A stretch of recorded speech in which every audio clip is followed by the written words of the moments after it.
Welcome to Just a Farm Wife with your host, Tara Emerson. Tara is a farm wife, photographer, mom, podcaster, author, public speaker, and much more. On this podcast, Tara takes listeners on a journey through all aspects of life and how we can create future growth. This podcast helps to empower women to believe they are more than the labeling that society hands them. And remember, you are never just in anything. Hello and welcome back to Just a Farm Wife. I'm your host, Tara Emerson, and today we have the wonderful Dr. Daphne Denham. The reason I asked her to be on the podcast today is because she has been the most influential person in our life in the last 6 months. With Isla's concussion and everything, we had a team of people working on her because she had multiple issues going on, and Daphne is one of the only people who has publicized data on concussion recovery with hyperbarics, and I just wanted to share with all of you some of her knowledge, the things that we can look out for, and the amazing results that she's getting with hyperbarics and how quickly you can overcome things, not just concussions, but with wounds and all kinds of different treatments. It's really miraculous what our bodies can do with the proper amount of natural elements, really. So welcome to the podcast. I've spent the last 6 months with you, and it's been such a joy and a treat to get to know you because, for one, you are a surgeon as well. And I also want to give props to her because she has saved 2 out of the 4 kids' lives, essentially. If it weren't for her in these treatments, 2 of my kids, like Isla's, would have been suffering the rest of her life with issues from the concussion that she had at school. And Preston, he's had 8 concussions now, I think. And with his testing results, he is showing like he's never even had one. So that's why I like to attribute to her saving my kids' lives. Concussions are a passion of mine, and using hyperbaric to treat concussions is something that I somewhat stumbled into. Retired semi-professionally from a surgery career because I have 6 children and was going back to work in a wound and hyperbaric center and seeing my children and their friends and seeing children's lives completely derailed. And so often they're told, oh, you just have to adjust to your new normal. And we have a slogan here in the clinic of no new normal. And not to speak specifically, but some concussions are so much worse than others and can bring on what we call motor tics, which is involuntary movement, although if you really concentrate, you can sometimes keep those at bay. But you can imagine a child who's sitting in school and everyone's making fun of them because they have all of these involuntary tics. And it's not all that common, but it is well described in some of the concussion literature that concussions can bring on these involuntary tics.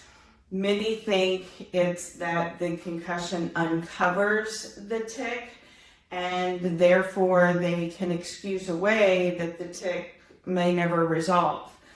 But fortunately, we were able to watch, and as we increased the pressure, at times she would tic more, and at other times she was able to relax totally. And there's such a fine line between a seizure threshold in an injured brain and seeing more tics. So we did get to know each other very well, spending a lot of time chamberside just watching at any pressure change or duration change of a treatment, trying to optimize not making the tics worse, but getting the oxygen that Fortunately, I've done this for almost a decade now. We know a concussed brain needs more oxygen to repair, but we didn't want to exacerbate the tics. And seeing her ups and downs and different aspects of recovery just adds to, ultimately, oxygen can fix the brain. There are other things you guys did, which I think everything together worked very well. Right. But now seeing her as if she never had that concussion in a period of time that is fairly the minimum of when they start seeing tics resolve after the acute onset of them with a concussion, it's great to see. Yeah. Because she's been free of those for several months now. Right. Right. And she redid her testing and she scored a 1.9 On the iBox. On the iBox, and the normal is 3 and below. Mm-hmm. So it was really just miraculous to see her go from August to October and without any treatments, and for her to be that stable. So we were really, really happy about that. One really cool thing about this clinic is that there's so much testing available. You know, when you go to a regular clinic, to your regular doctor, and it's nothing on them, it's just a different type of medicine, essentially. But they do, you know, the standard concussion testing, follow my finger, and those sort of things. And that testing is really subjective to who's giving the test. Mm-hmm. The cool thing about this clinic is that they have several testing tools for concussion specifically, and it is not based off of a provider. Objective. It is very objective data, which is really, really forward thinking, I guess. Well, over the years, people have accused me of treating just bumps on the head. Well, it's minimization, right? And we know from the many different students, and we've mostly treated student athletes, but we see more and more, you know, parents who were in a car accident or grandparents who slipped and fell on ice. So our age diversity is increasing as more and more word gets out of concussions are treatable. But when we built the Fargo Clinic, the whole purpose was to work with, one of the purposes was to work with Dr. David Bieberdorf, who is a sports vision optometrist. And he introduced me to the right eye, and it's an interesting name, but it's RIGHTEYE, but it is a computer with 2 sensors. So when a student athlete or anyone is looking, they follow one cursor and the machine picks up how each eye is following that, which gives us brain-eye interaction or neuro-optic. So when someone is concussed, one eye may do one thing and the other eye may do something else, and that's why so often they have blurry vision. And over the years, I've been so impressed with how many times students who can't read at grade level, when we test them, their eyes are not functioning together. And this is not something glasses can fix, because acuity, if they close one eye, they can see. If they close the other eye, they can see, but it's being on the same point together at the same time. Right. So with right eye, we were able to pick that up. Then we added iBox, which is another neuro-optic. Different age groups, different tests work better. And iBox is a score from 0 to 20. 10 and above is definitive of a concussion. 3 and below is definitive of non-concussed, with a provider providing the exam. It's not 100% perfect test, but Well, I mean, what is a perfect test? Right. Like, there is nothing that is completely, there is not a medical test. Right. It is purely definitive all the time, every single time. You need both, correct. right? But for Isla to be less than 3 instead of 3 to 10, those 7 are in the gray zone. So she was clearly not in the concussed zone, not in the gray zone, Yeah. but in the non-concussed, meaning her eyes were tracking together, which she has demonstrated by being able to read more, not getting headaches, recognizes what she's reading. Right. And pupil activity, not the saccades, not looking over and the eye starts twitching. There are multiple measures that those tests measure. Right. And perhaps the test I like the most that we did for Isla, but it is not FDA cleared for that age group. So we knew we were just taking it for what it said, but age 13 to 24, it's an EEG based test, which uses the EEG reading goes through an artificial intelligence program and also has some reaction time, which of all of the tests for the eye, reaction time has been shown to be the most consistent, although that's not what we see with our athletes. So again, Because athletes are so well especially trained. the hockey players, their eye tracking ability and reaction time is probably 3 standard deviations above normal.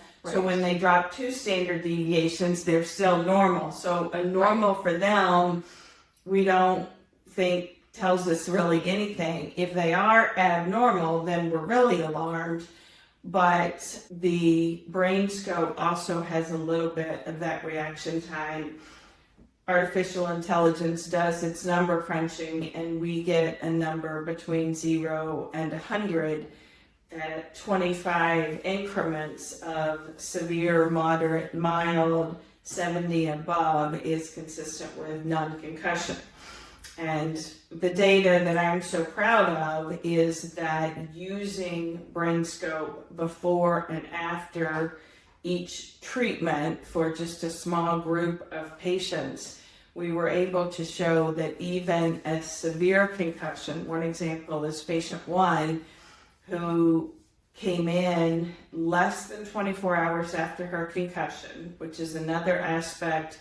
We ideally like to treat concussions within the first week. We can treat later, but if we can get it in the first week and 2 treatments a day with an average of less than 4 treatments, then in 2 to 3 days, that concussed individual is back to school, back to their life, as if their concussion never happened, unless they're a severe case like hers. But with BrainScope, the patient that came in scored a 2. At the end of the hour of her first treatment, she was up in the non-concussed range. Wow. So our protocols are effective in getting the brain to act like it's not concussed. And I often say that dose of oxygen is like a dose of antibiotics that you have to keep dosing until the it's fully concussed healed. brain cells are all healed. And again, our average is less than 4. She came back in after a weekend as a 39, which is great because over the first 3 days she did not progress her concussion. Right. Had a treatment, was non-concussed, but she went to school in between, which I am all for as long as they come back. She came back as a 14. So this push back to school, back to normal activities, you shouldn't stay in a dark room. We've got to push concussions. You just have to accept your new normal and push. Is actually not in the best interest of the brain. And much of the push data is actually not even good data, and so much of it is based on subjective, how do you feel? And over the 10 years, unless they've been treated and come out and say, I feel great, a concussed individual doesn't know how they feel. Yes, I would really love to highlight that because so often, coaches or teachers, or even parents, you end up asking the child if they're fine. Well, they don't know that they're fine. So the kid can be stumbling around and have a giant goose egg on their head and not be acting normal, and they're going to say they're fine because your brain is your processing center. So how does your processing center know that it's broken? Your brain tells you that your arm is broken, but what's telling your brain it's broken, right? I often say, does it self-report? Yes, I love it. I love how she explains it. It's so good. And I think that it's really important for anybody that is watching this, if you are an adult, it is your responsibility to keep an eye out for these kids, to make sure, especially if you're a coach, if you're a parent or a teacher, it is your job to make those processing decisions for these children. If something is not right, it is up to you. The kid doesn't know, and that's really your responsibility. And I just feel like we can't just keep allowing these kids to keep pushing through. Well, especially when there's the option. The whole return to play decisions are based on students reporting symptoms as they gradually increase their physical activity. Well, so many athletes, they're used to giving it all, working through pain.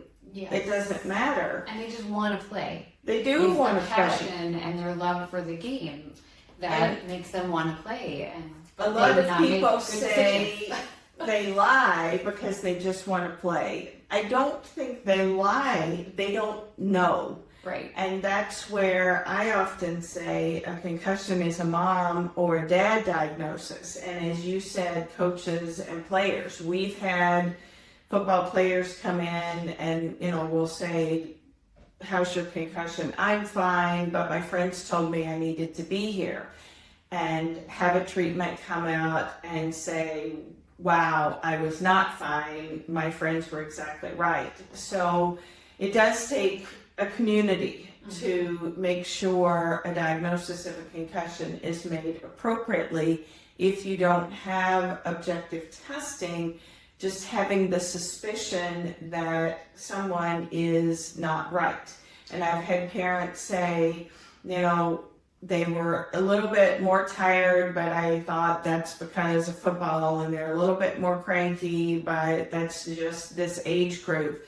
But when they put the peanut butter in the refrigerator and the jelly in the cabinet, then I knew. So I often call the concussion symptom list the cranky teenager list, because you can dismiss a headache, you can dismiss being more emotional, you can dismiss, feeling tired.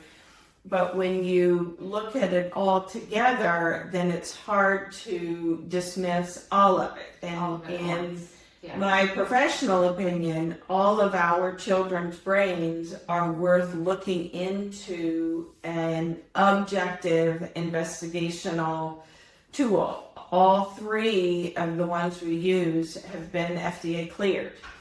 The BrainScope specifically for acute concussions, the other two specifically for neuro-optic disruption, but we've used them long enough to really have a sense. And I don't mean it disrespectfully, but for parents, when you look at your child, and I laugh that the right eye puts objective metrics on what moms and dads have been doing for years of look at me. Mm-hmm.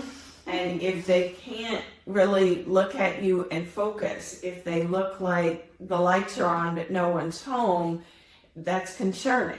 Yes. And they don't all even have a headache. We once treated a student who denied a headache, had a treatment, felt great, went to school, came back and said, are you worse than you were before your treatment this morning? No. Do you have a headache? Yes, it's a 6 out of 10. And I said, but you didn't have a headache this morning. And she said, I didn't even know I had a headache this morning. And that's kind of what happened with Isla too. Her symptoms were so severe that her brain would not allow her to process any of them. Like, she didn't have a headache until after she'd been really treated for almost 2 months. And then she was hyperactive. She couldn't turn her brain off and couldn't sleep.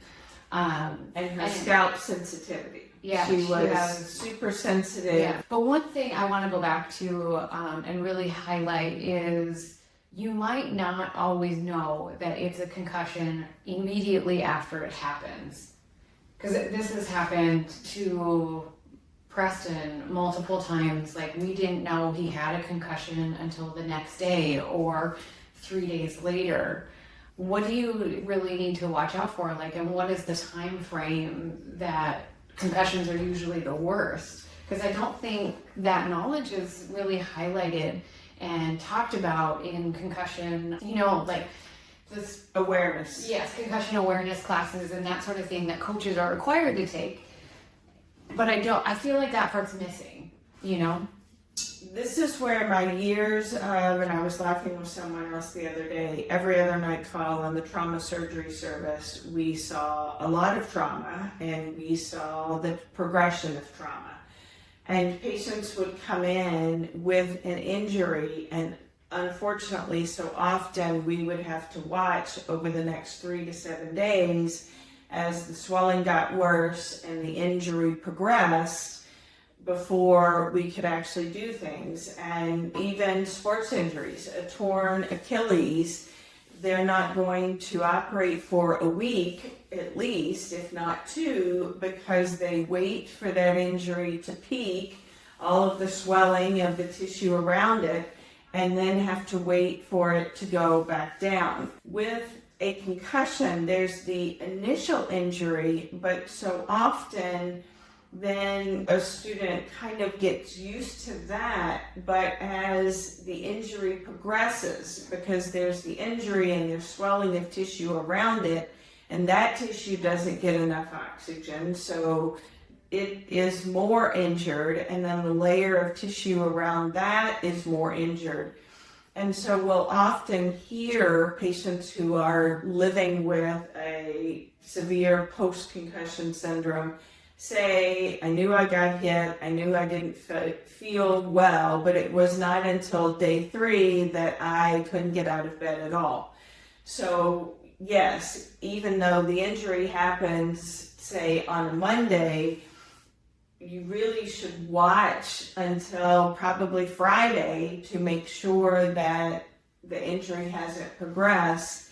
And you think on Wednesday they must be getting a cold because they got a headache, they don't feel well, and you don't think back to, they got hit pretty hard on Monday.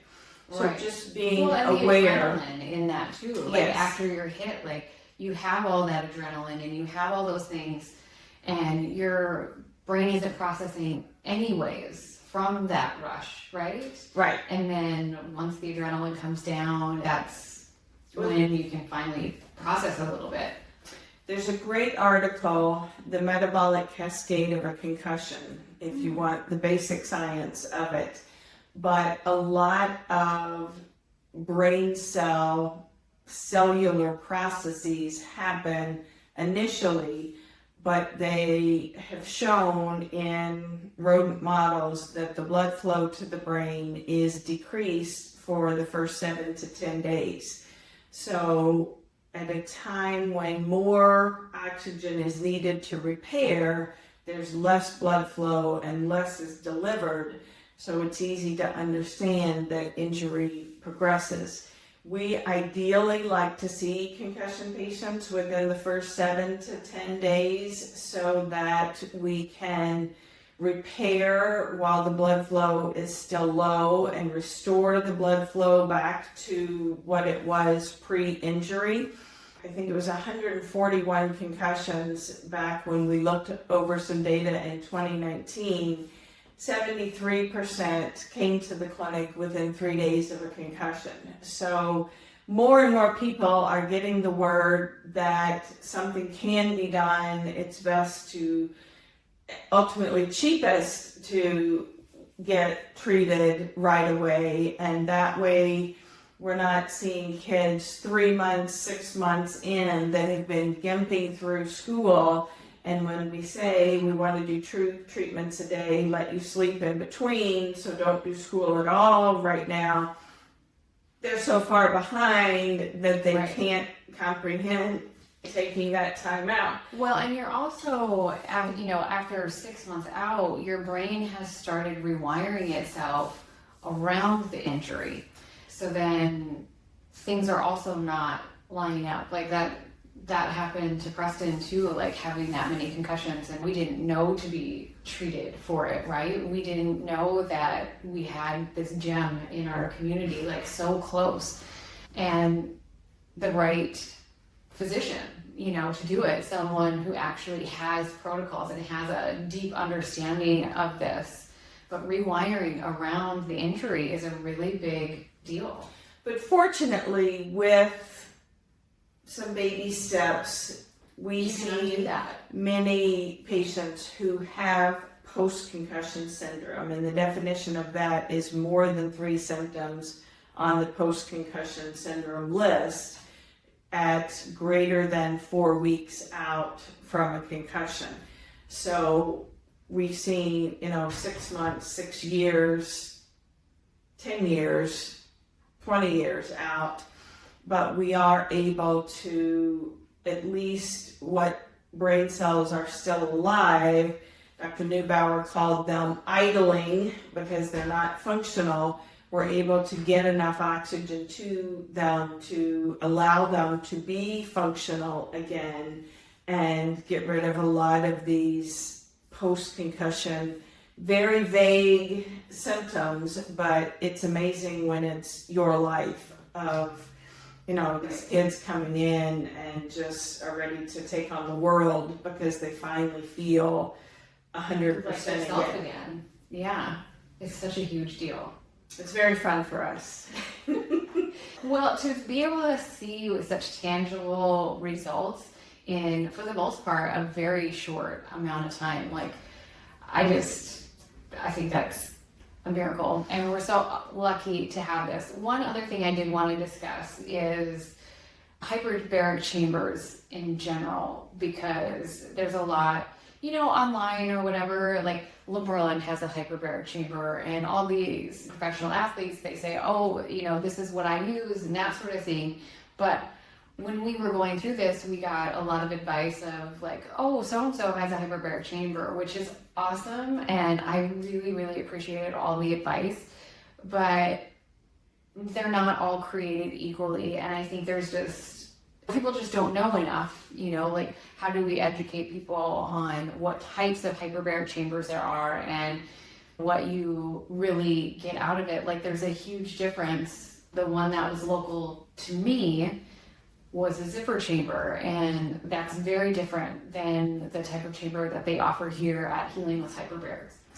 So I often say hyperbarics or hyperbaric oxygen treatments is like saying you need pain medicine, and you can need just a Tylenol that you buy over the counter, and that may take care of your mild tension headache on a Monday. Or if you are going to have surgery or have a significant injury, then you may need IV morphine. And that's not to say everyone needs narcotics, but just as the example, there's a huge spectrum of difference. And these zipper chambers, unfortunately, many have been recalled by the FDA, but are still out in circulation to use. So if you're going to use a zipper chamber, make sure it's not one that has already been listed as having potential problems. We use Seacrest monoplace chambers that are medical grade. You have to have a physician prescription to use them, which I write the prescription for patients that we treat. But they are able to go up to 3 atmospheres without any danger of rupture, as the zipper bags are. And patients are breathing 100% oxygen the whole time they're in, not by a mask or anything else. And we do follow hospital grade safety standards of patients change into scrubs, no electronics go in, all patients have a grounding strap, no anything that shouldn't go in goes You're not unchecked. supposed to wear makeup and deodorant and those sorts of things. We've because you relaxed don't- that a little bit, but certainly no t-shirts or underwear or socks or anything that you brought in. The glucometers, the Series 6 is approved to go in, but none of the subsequent series have been approved. So there is an approval process, very strict safety measures that we do follow. Yeah.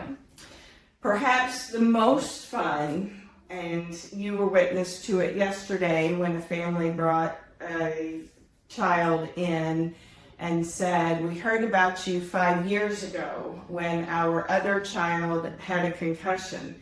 And I said, "Oh, how is that child doing?" And they said, "Doing great.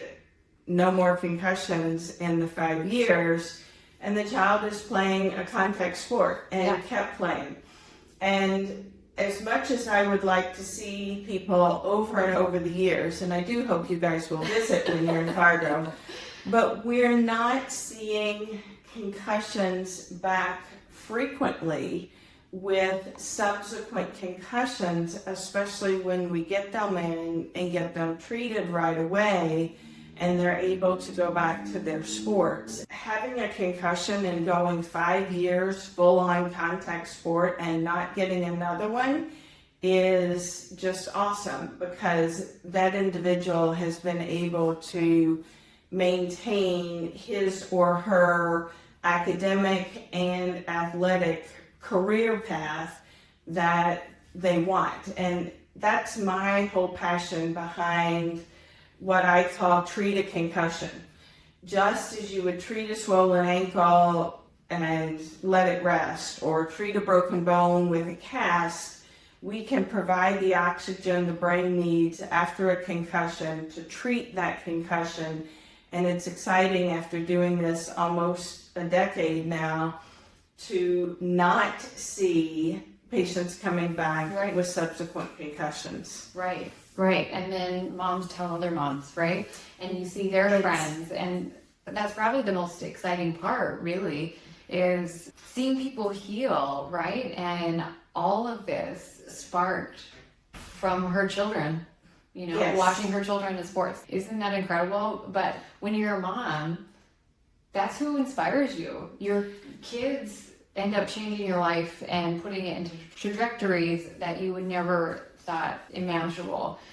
And I love how you saw that problem and decided to run with it. And I mean, she is the only doctor who has protocols on concussions. A few others do for post-concussion syndrome. Okay. So there's been 40 treatments at 1.5 atmospheres. This is what everyone needs around for 15, 20 years, if not longer. But I was in a wound center, saw a girl with frostbite, purple toes that were dying that we were able to get back. At the same time, I saw my children's teammates having issues because of concussion after concussion. And that's when I started putting multiple things together, and then wanted a center that we could actually treat without having to go through hospital administration and all of these other basically cogs in the wheel. But as a mother, I have always said, I want someone to be there when my children need something. and you recognize your child is not your child, and you don't know what to do to help them, and you so desperately hope someone will be there for your child. So for me, I want to be the mom that takes care of concussions and gives everyone back their pre-concussed child. Yes. Best data that we have, that's where we're getting as they tease the kids without taking a brain biopsy. Yes. But it's a joy to hear stories of 5 years later, and It's incredible. students, who were not even able to go to school and were homeschooled to be back in school and then going out for soccer and just getting back on their original life. No new normal. Yes, exactly. And it's incredible. And in an Isla's case, like, we received misdiagnosis after misdiagnosis because she didn't fit in that standard concussion box, right?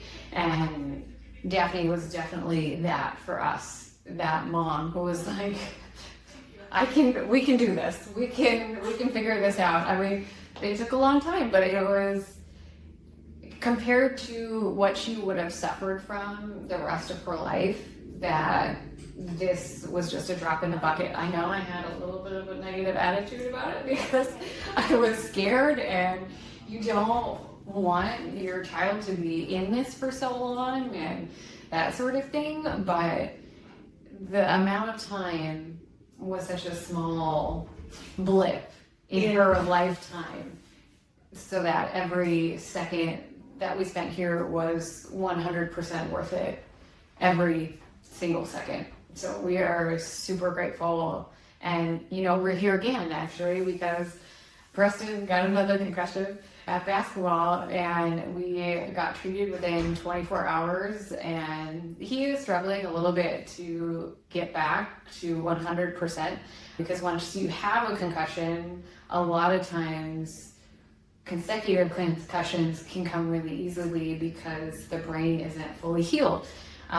So we were back here and for a set of 4 treatments, and we're hoping that sets him over the healed edge. But even with Preston, like, having so many concussions in his lifetime, to have BrainScope and show that he's never been concussed is a really huge deal. Like, it is so exciting, and as parents and coaches and caregivers, like, we should be so excited for this and really sharing it with the people around us, so that no one has to suffer, no one has to have a new normal. And I mean, the blessing that came out of this, I guess, is that we got to meet her and really get to know her and her passion. But also, like, Isla now has a platform that she's going to be incredibly passionate about, and sharing her experience with others, and that they don't have to have a new normal. And we hope that Daphne lets us use her slogan for Isla's Absolutely. for Isla's platform, because she's in pageants and that sort of thing.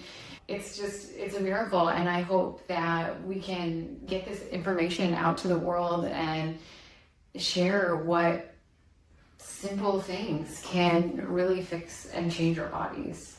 It's the mom network. No Yeah. offense, dads, but it is definitely still very much a mom network. Yeah. We've had many kids come in, and the parents will say, he got a concussion. I was sitting in the stands watching the trainers work with him, and 3 moms came up to me and said, "You've got to go do this. No one told me this. I had to find it on my own. You need to go do this." And for me, that speaks volumes of how well it works, how well it's received, and just changing the standard of care of treating concussions. Well, I want to thank you, Daphne, for taking time with us today and changing our life. I mean, you changed our life, and you changed the lives of so many people around you, not just with concussions, with wounds and injuries, athletic injuries. I've even seen cancer patients come in and out of here with helping recover from the radiation or whatever they needed. And I just think that this treatment is so spectacular and wonderful and non-invasive at all. It just takes a little time. So thank you. It's my pleasure. Yeah. Thank you for all your knowledge and research and anything that we can do to continue to support you in your journey of changing the standard of care and creating no new normal. Well, it's awesome to see your darling daughter back on a path as if the concussion didn't happen. Yeah. So it's my pleasure. Yeah. Thank And you. we're forever grateful. So make sure to check out Healing with Hyperbarics and keep it on your medical checklist and get it in touch with my friend here. Thank you for listening to today's episode. And remember, you are never just an anything.